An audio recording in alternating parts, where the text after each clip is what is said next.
ठाणे महापालिकेने मालमत्ता कराची थकबाकी ठेवणाऱ्यांच्या विरोधात त्यांच्या आस्थापनांच्या ठिकाणी जाऊन बँडबाजा वाजवण्याचा पॅटर्न अवलंबला होता। तो आता यशस्वी झाला असून मालमत्ता कराची थकबाकी भरणाऱ्यांमध्ये 10% वाढ झाली आहे।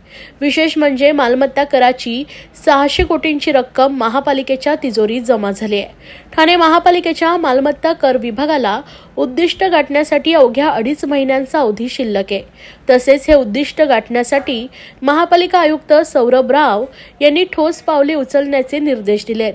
त्यानुसार त्याची अंमलबजावणी प्रभाग समितीनिहाय उपायुक्तांनी सहाय्यक आयुक्तांनी करण्यास सुरुवात केली आहे।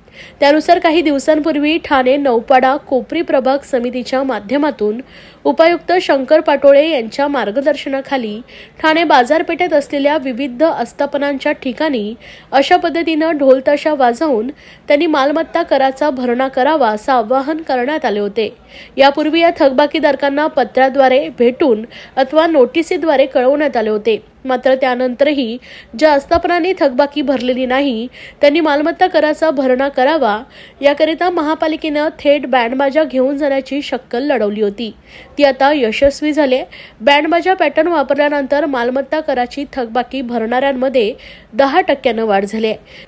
विशेष म्हणजे 20 जानेवारीपर्यंत महापालिकेच्या तिजोरीत मालमत्ता करापोटी 600 कोटी 10 लाखांची रक्कम जमा झाली। यंदाच्या आर्थिक वर्षात मालमत्ता कराच्या माध्यमातून 850 कोटी रुपयांचं उद्दिष्ट ठाणे महापालिकेसमोर आहे। जांभळी नाका परिसरातील बाजारपेठेत अनेकांच्या दुकानांसमोर बँडबाजा ढोलताशा घेऊन महापालिकेचे पथक दाखल झाले होते। हा ढोलताशा केवळ मालमत्ता कराची थकबाकी त्या आस्थापनांनी भरावी यासाठीच बजावण्यात येत होते। ज्या आस्थापनांची थकबाकी 10 लाखांच्या वर असेल अशा आस्थापनांच्या विरोधात महापालिकेने ढोलताशा वाजवण्याची अनोखी शक्कल लढवली होती।